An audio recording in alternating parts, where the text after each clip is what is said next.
this is Astrid with Kanen Coffee, and I have a Jura E8 here. So this machine was leaking from the three-way valve here on this side of the machine. Here is that old valve and the other hose. But once I replaced this valve, I also found that it was leaking from this elbow right here. So maybe you can see the indication of the leak right there. So I'm just going to pull a shot just to show you that it's no longer leaking.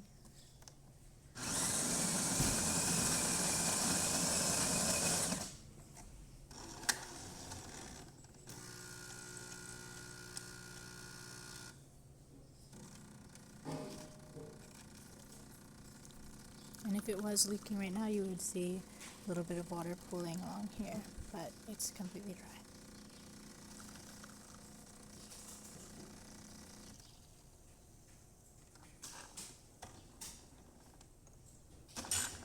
There's our shot of espresso.